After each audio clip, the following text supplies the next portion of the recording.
Thank you very much. Tuesday this week I was dashing out to Hindhays Infant School where I was doing some work on labyrinths with the children there. And just as I was going, the radio was saying the Neolithic peoples introduced the worst disaster in the history of humanity. Unfortunately, because I was dashing out, I couldn't listen to the news item. And I was trying to myself, well, what happened in the Neolithic that could be so disastrous? And what I did, I got home in the evening. I went onto the websites and tried to find the news item, which I couldn't. But I did find some other interesting connections between the words disaster and Neolithic. One of them connects with the actual energy that it takes to produce food. And what was apparent that during the 200,000 years or so that we were hunter-gatherers and we foraged, that in fact this was quite a comfortable, relaxed lifestyle, and that the energy that it took to find food was actually very efficient. In the Neolithic, of course, the Great Revolution, still called by everybody the greatest revolution in the history of humanity, we invented farming. And you actually wonder why. Because if you ever make yourself an ard, as this is some sort of experimental archaeologist, and try and plough a field, and incidentally before you can plough the field you've got to cut down all the trees, burn away the stumps and dig forever, you begin to wonder why we bothered. What was it that was driving us to completely change our lifestyles? Are we better at it today? Are we better as a result of the Neolithic revolution for producing food? The answer actually is no. Today, in the petro-economic culture, it takes 10 calories of energy to produce 1 calorie of food. Neolithic skeletons reveal some quite interesting things as well about how our lifestyles changed and how the balance between the genders changed. We know from examples of hunter-gatherer type communities around the world that they often show equal status for men and women. Some of them, in fact, are matriarchal. With the institution of agrarian economies, the role of women changes. And this is transparent in skeletons. This is obviously from the Egyptian context, but you can almost see what the skeletons are going to show. They show arthritis in the ankles. They show heavy arthritis in the knees. They show heavy arthritis in the hips. They reckon that to feed an average family of the age, a woman would be grinding wheat or barley with a saddle quern for something like 5 hours a day. So what was it? This is the mystery for me, and always has been in a sense. What was driving this strange change? Why, after 200,000 years, did this animal, this creature, the human being, Homo sapiens, decide to change the way they lived? And what a change it was.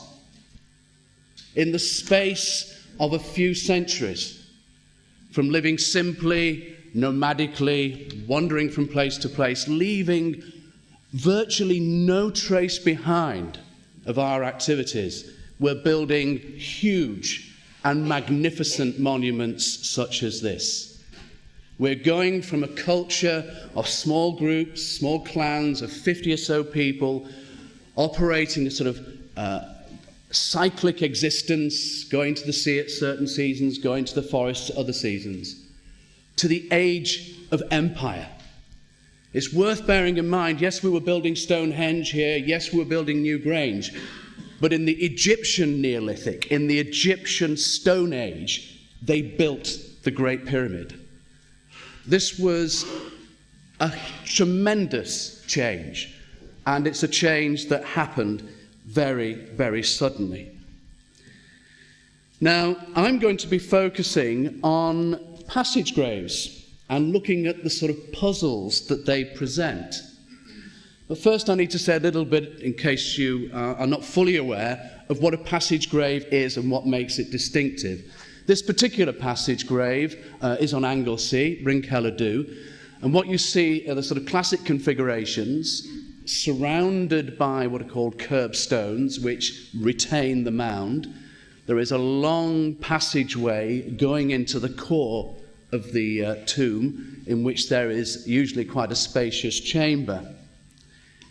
If we look at the plan, in this case the plan of Fourknocks in Ireland, you can see it's a very distinctive plan. You can recognize passage graves wherever you see them from this plan, that they have usually a small number, 3 transepted chambers, in which the remains, for what they're worth, are found, and we'll talk more about that later on.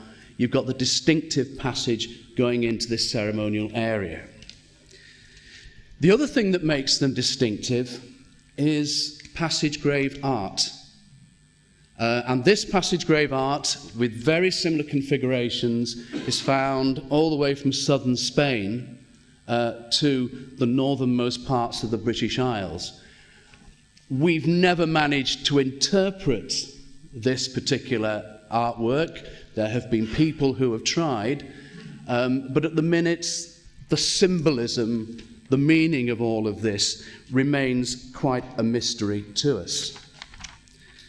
In terms of the distribution of this particular culture, you can see that basically what they've done is, quite obviously, they've come up through the Irish Sea. This is not this is quite a sophisticated culture, in the sense that these people are navigating, they're moving by sea, they're moving quite long distances by sea. They're clearly trading by sea. We know this because, of course, we get the trading of axes from all over Europe. In terms of their knowledge, their sense of geography, these people were already very sophisticated. And you can see that we get, this is why it's called the Boyne Valley culture, we get an accumulation of these peoples and of the architecture they left us on the east coast of Ireland. Now, I need to say a little bit about their burial customs, because the curious thing is, I've called them tombs. It's common now to call them passage graves, but in fact, the one other thing that characterizes most passage graves is the singular absence of human remains. Now, that is not to say the human remains aren't there, but they're there very often in ridiculously small quantities. I think it's fair to say that you could probably get the human remains that were found in Newgrange, one of the largest of the monuments, into a couple of matchboxes. That doesn't appear to have been the sort of significant function. And just so that we can be aware, the evidence would indicate, firstly, this is a Native American context, excarnation, which means putting the bodies out on a platform until they have largely rotted away. They were then gathered together, burned, reduced basically to a small number of flakes. And these flakes were then taken into the tomb in what appears to be single events. We're not talking about a funeral every time someone dies, every time someone important dies. We're talking about a single event in which these remains are taken into a tomb and sealed beneath the slab. Now, all of this says these are not really, their central function is not as a funeral monument. There is another purpose, but nonetheless, the presence of ancestral remains is an important part of whatever that purpose happens to be. Now, I seem to have got slightly ahead of myself here. This is the interior of Fourknocks, and this is just sort of another example of the architecture of that period. In my previous talk, I referred to the fact that the artwork itself appears to have some significance which is difficult to decipher. and that a number of archaeologists have speculated that the function of the artwork was in fact to create an altered state of consciousness. That's not the main theme of this talk, but once again, it's one of the questions that passage grave art raises. In no other kind of Neolithic architecture do you find this heavy presence of artwork. And this brings me to the theme of my talk, which basically is to try and decipher, to try and make sense of the presence of quartz in passage graves of the Boyne Valley culture. Because as I intend to demonstrate, in all of the tombs, the quartz is found, and it's found in very specific contexts. Now, I'm reminded of the very first time that I visited Newgrange, and in fact it was rather bizarre. It was quite late in the evening. I came across Knowth first, which is another huge passage grave, a mile and a half or so away from Newgrange. And looking across towards Newgrange, not long after that great wall of quartz was built, and watching the sun hit that face of quartz and the whole thing lighting up. And in fact, this was one of the qualities that no doubt would have inspired our Neolithic ancestors, that quartz has a kind of powerful and peculiar reflective quality. It captures the light of the sun. And I became quite interested in the whole use of quartz right from the very beginning. But I have to say that right from the very beginning as well, I was quite uncomfortable with the appearance of Newgrange. And perhaps that was something to do with the fact that as I was walking down the lanes towards Newgrange in the early days, long before the visitor centre was up, there were these signs that had been posted by local farmers, and the signs said, "No to Disney Grange." Because these people had lived with this monument all of their lives. And what they had witnessed since the early 1960s was this team of archaeologists going into the place and imposing, in a sense, a whole new interpretation on this monument. What all archaeologists agree, there is no disagreement on this one, is that that wall of quartz, at the most, would have survived a single generation. The pitch of the wall is so steep that it cannot survive. So why is it surviving today? Here's another example. As you can see, it's very steep, it's very sharp, but also note, at the back, there is this rather peculiar extending rim. And what we can see is that the archaeologists have cleared away what they called the cairn slip all the way around the front in order to produce this particular design. Here is a black and white photograph. You may not recognize this now, but this is in fact Newgrange. This is Newgrange in its reconstruction stage. And what you can see quite clearly, if I can get this thing to work, is this concrete wall, which is now the front of the tomb, to which the quartz is effectively glued and bolted. Now, I'm saying to myself, well, okay, it's taking all of 20th century technology to get that wall of quartz to stay up. They clearly didn't trust the quartz to stay up by itself when they rebuilt it, and the quartz wall became necessary. Now, if you are of a sensitive disposition, you might want to look away for the next slide. This is Knowth.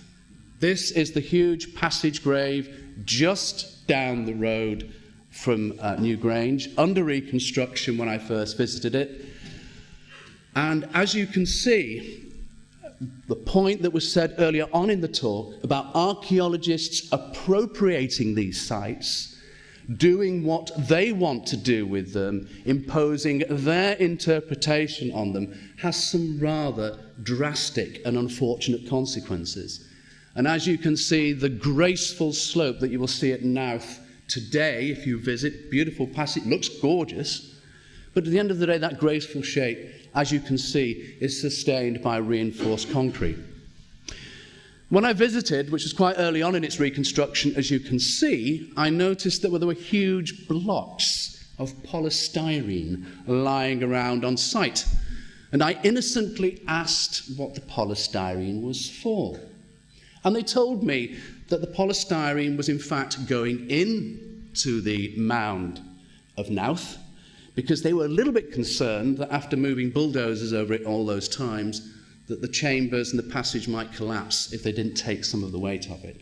So when you visit it today and you see those graceful lines of turf, bear in mind that underneath it is concrete and steel and polystyrene. When the ideas for putting Stonehenge into a sort of new visitor context were discussed, some people euphemistically suggested that they could build a fake Stonehenge somewhere else and call it Foamhenge. In fact, that's what appears to have happened in the Irish context. So in a sense, what we have to do is go back and look at the archaeological record to try and make more sense of these sites. This may not look terribly clear to you, but I'll sort of try and indicate what this is about. This is the so-called cairn slip from Newgrange. And in fact, what it shows is that the slippage, in fact, is extremely even. It does not appear to have happened over a period of time. And in fact, if we look at this lower layer here, this is how they found the quartz. So they didn't find the quartz tumbled over a period of time. They didn't find the quartz in different contexts. They found the quartz layer on the ground right there at the very beginning of the monument's history, not on the wall. This revetment here was built in the 1870s. It's not a feature. The original monument as it was found, the slip so that the mound sort of moved evenly across that sort of distance. So there are issues. Professor Michael O'Kelly's sole evidence for the idea of the quartz wall was that underneath this stone here, no quartz was found. But it's a very thin piece of evidence. How to decide how steep it should be? Well, he experimented. He sort of worked out how steep he could possibly get it before it fell down. It was a sort of case of a little bit of crude experimental archaeology. So a number of archaeologists now have come to the conclusion that, in fact, the quartz wall that we see at Newgrange never was. So Newgrange, before it was excavated, the so-called romantic days of cattle and candlelight, and as you can see, this is already, of course, was altered in the Victorian period, this sort of gentle rising slope.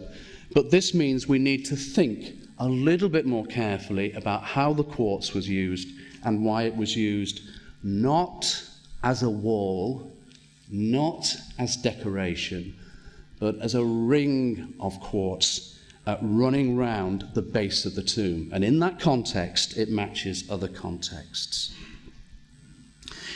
If you visit the site, there's me, just want to prove I was there. You'll see, they may be gone now, this photograph's about sort of 15 years old, that there were in fact large quantities of quartz left. After they'd finished the reconstruction, there was still so much quartz that they didn't know what to do with it. And here you can see some of the quartz mixed with sort of river boulders. Now what's interesting is this took a lot of effort. The quartz was not available on site. The quartz came from 50 miles away, which means that the builders of Newgrange, most of the rest of the monument is locally sourced stone. but the quartz had to be carried 50 miles. You know, many, many, many tons of small stones. So clearly, quartz was very, very important to them. One context in which quartz was used was the entrance. The actual quartz layer itself, and this is how it's found, the layer was found around the entrance to the tomb, and it's around the entrances that we find the quartz. It's a kind of, if you like, almost like a container or a sealant for the actual entrances themselves. It wasn't just found lying loosely on the ground. The quartz was also found in specific pavements. And these pavements were often curved. You can see some quite large stones around the edges. And this is different from that ceiling layer, if you like, that runs halfway around the tomb. These were specific pavements set around the entrances that clearly served some kind of ceremonial purpose. This is the famous roof box. I'm sure you're all aware. If not, I'll just say that, because what the roof box is famous for is that the midwinter solstice, as the sun rises, the rays of the sun enter through this box, travel down the passage, hit the floor of the tomb, and briefly, for 2 or 3 days of the year around the winter solstice, the interior of the tomb is brilliantly lit.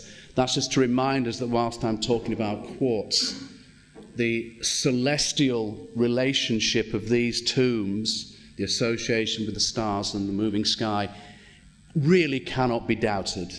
Most of these monuments are aligned with important celestial events. But for my purpose, incidentally, the stuff to the either side is complete reconstruction.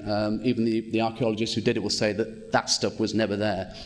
But the roof box was. And what's interesting is that the roof box itself was sealed with blocks of quartz. So once again, even though that's a sealant, it's something that's going to come out once a year, when the event was over, the quartz blocks, it was quartz that was used to seal the tomb.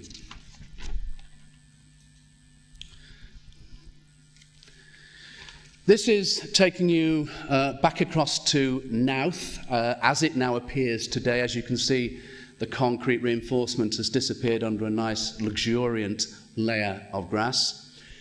But what they have done is also replaced all the quartz that they found at Knowth. And in this context, it's probably as it was at Newgrange. Surreptitiously this time, they've not tried to stick it back on the mound.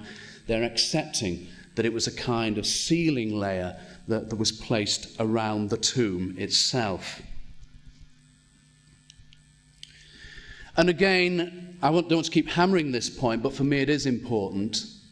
When we talk about cairn slip, about tombs degrading over time, and that's why Newgrange lost its wall and it has this low profile now. No, this is Knowth. This is Knowth, in black and white photograph, but it's pretty much the same today.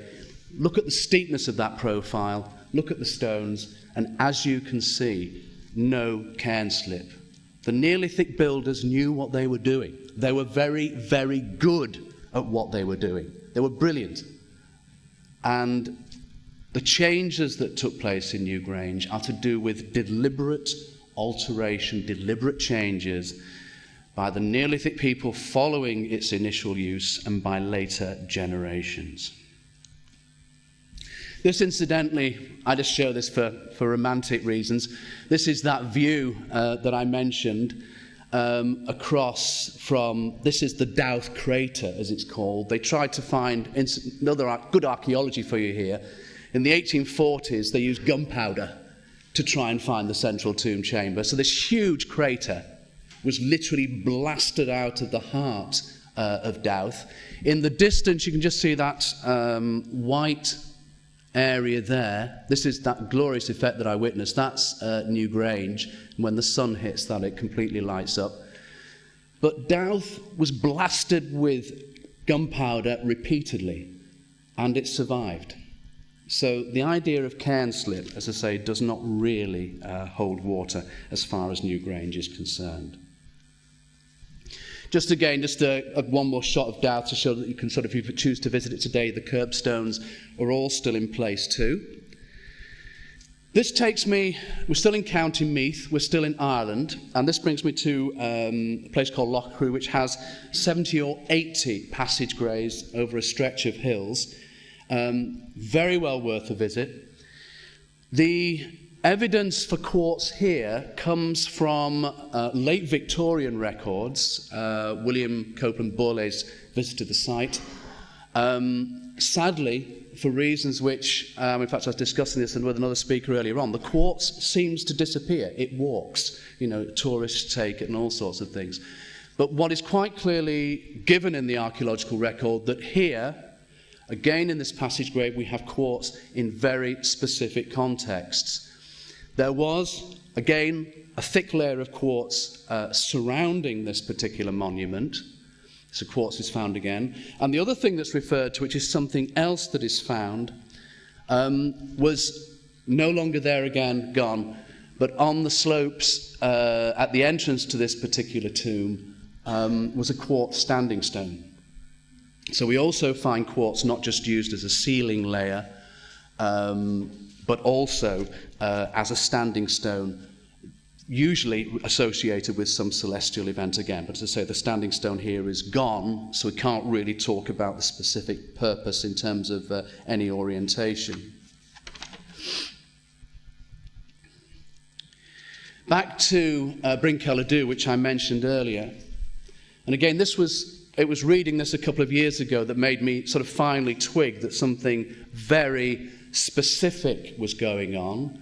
Just reading a sort of book on archaeology in Anglesey and coming across a passage which said that Bryn Celyn was sealed with blocks of quartz, that the entrance was sealed with blocks of quartz. So we're finding exactly the same phenomenon happening again. Close to Bryn Celyn, sorry about the hazy photograph here, is a standing stone. Many years ago I went to visit because I was interested in alignments in those days and was fascinated by the fact that if you stand at this standing stone, which is a couple hundred meters away from Bryn Celyn, there is this peculiar mound in the way, which is natural but looks just like a passage grave because this rock is shaped like a passage grave. Beyond that is Bryn Celyn, and beyond that, at the summit of the Carnedi. So you get this fantastic alignment of similar shapes. But this stone, even though it's not a quartz pillar, when you look at it closely and look underneath all the lichens that sort of mucked it up, it's covered in quartz points. So once again, we have the context of a standing stone that's been chosen because it's covered in quartz, and obviously would have sort of glittered and refracted in the sunlight. And this comes to the other use that it's made of. This is another reconstructed tomb, Bar Cloddy Adigowers, which is also on Anglesey. To be fair to the archaeologists who did this to it, there was no mound left. Basically it was a pile of fallen stones. But what was interesting was, again, this reveals within the central area of the tomb, was the remnants of a feast. And this particular feast remnant, again, is similar in all of the tomb contexts in which it's found. Here we find quartz used in a very different way. Here we find quartz fragments mixed with either human remains or, in this context, mixed with feasting. And what was interesting here was what they found mixed with the quartz fragments. It all sounds a little bit primitive, as you'll see.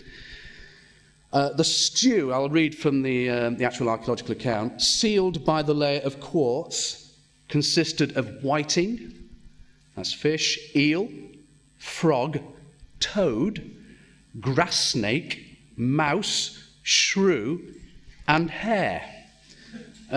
Makes you think that whoever left that feast behind 5,000 years ago must have read the opening section of Macbeth. And again, to quote the chap who actually did the excavating, T.G.E. Powell, he says, it would not be proper for me to speculate about the ceremonial significance of such a stew, but I'm left with the impression that it was made to a recipe as elaborate and as rational as the brew of Macbeth's witches, which indeed it somewhat resembles in composition. But for me, what was important was clearly a ritual had taken place. And clearly whatever power was generated by that ritual or intended to be generated by that ritual was sealed, contained by a layer of quartz. And in most of the other contexts, you find exactly the same at Bryn Celydw. You find deep within Bryn Celydw the remains, fragmentary human remains, mixed with a layer of quartz. So, just to sort of summarize where we've arrived at so far, we find that quartz is used in these specific contexts as far as Neolithic tombs are concerned. Firstly, as a sealing material. At Newgrange, the original builders of Newgrange, I believe, did not put the quartz on the monument. They may have used a small amount for decorative purposes.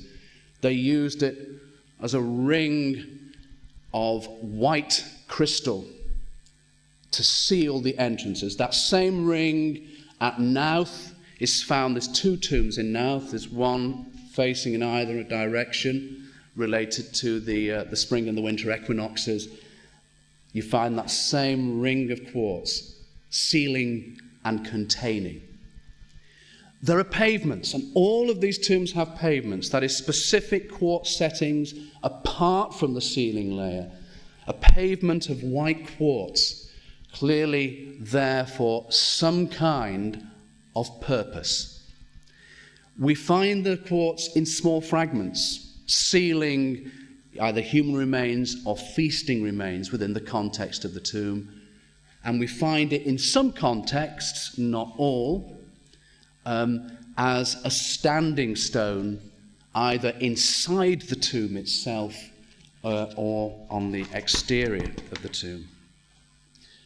So let's turn to quartz itself, because maybe we can sort of start to unravel this mystery by looking at the substance. Quartz is the most abundant, or one of the most abundant of crystals around the world. So it's something that our Neolithic ancestors would have been able to see. If any of you walk up Snowdon, as I try to do periodically, you see what looks like snow, but in fact it's layers of quartz extruding from the ground, because of course it's a hard substance and therefore the rock wears a way around it. But it has some very interesting qualities. Now this, believe it or not, is a radio.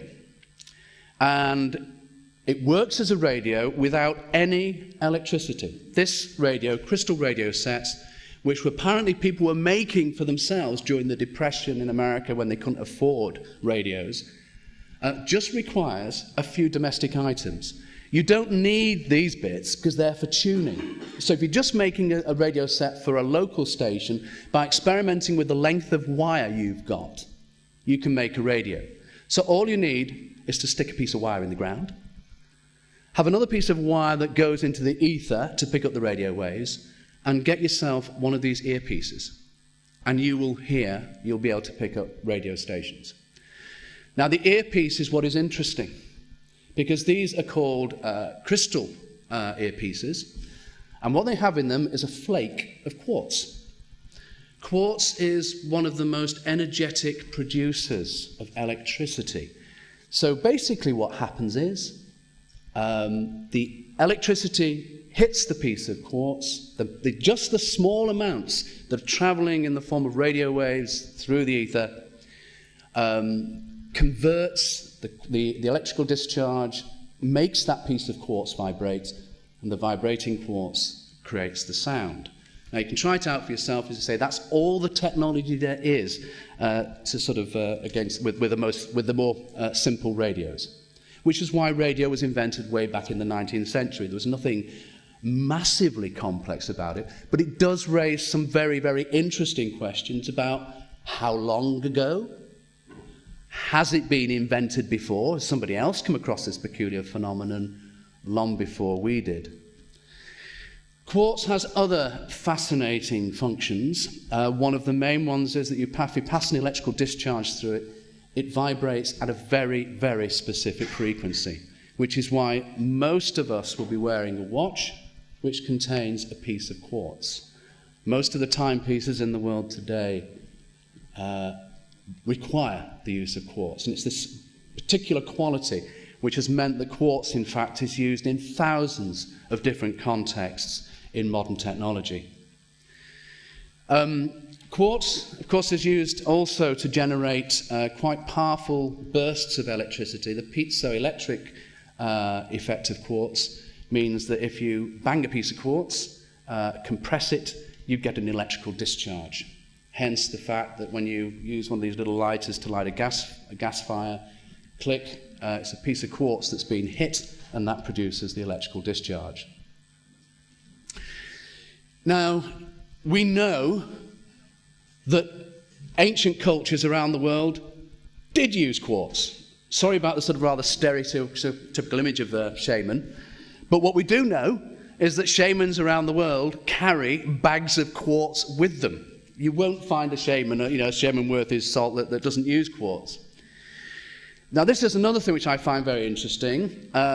Quartz rattles made by certain American tribes, filled with pieces of quartz. When you shake the quartz around, it in fact produces an electrical discharge which is visible in dark space, called a sort of mechanoluminescence. You can see there's a picture taken in the dark of mechanoluminescence. And these tribal peoples were sort of use these things at night. Now you can just imagine how powerful an effect it would have been if you're in the darkness of a tomb in somewhere like Newgrange, you're shaking your rattle away, and you're actually releasing light, creating light out of these pieces of quartz.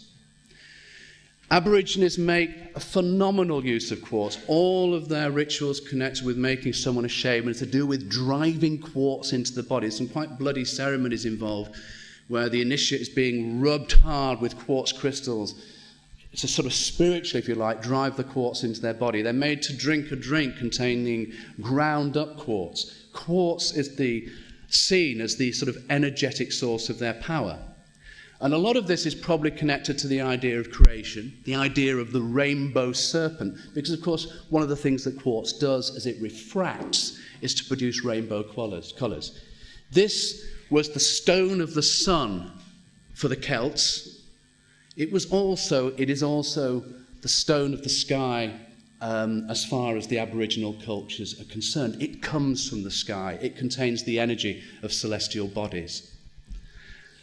And finally, just to remind us that this idea of connecting quartz with the heavens and journeying to the heavens is symbolized by the rainbow. And one of the great things that quartz can do is to produce a sort of rainbow effects. So what I'm trying to say before I sort of come to my conclusions is that there were certain very powerful and unusual effects that would have been apparent to the Neolithic peoples. Its power to produce light, its power to produce a discharge of some strange energy, possibly, just possibly, used in certain contexts to create sound as well. Now this brings me back to the context of the Neolithic tomb. And also what I said by way of introduction. Why, after countless generations, do we suddenly find, and it is sudden in the context of 200,000 years, the building of these vast monuments, the building of these vast containers, if you like. And I think what we have to do is to put together the idea of the shaman and the idea of the tomb. There is no doubt, because we can check this with numerous cultures around the world today, that quartz is regarded as a storehouse of energy within the shamanic hunter-gatherer context. So what we're seeing is the use of energy, the energy of the ancestors, the energy of the sky being writ large. How can we get more powerful? How can we control the elements? How can we control the skies? How can we control our enemies? What we need to do is to do what the shaman does, only do it much, much, much bigger. In a sense, what is happening is the prefiguring. And this brings me back to the concept of the disaster that I talked about at the beginning. Prefiguring the concept that bigger is better. If we can make it bigger, we can make it more powerful. We can control it. And I think this is what Newgrange is about, and all of these other monuments. They're powerhouses. But the message that lies behind Newgrange is what Michael O'Kelly says about its making.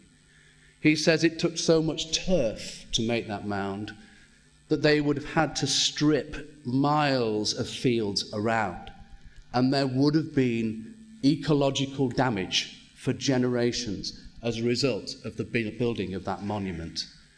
And in this whole idea of the search for power, the search for control, and the destruction that we wreak upon the planet in creating these vast monuments in order to achieve that control, we have the prefiguring of what we're doing to our world today.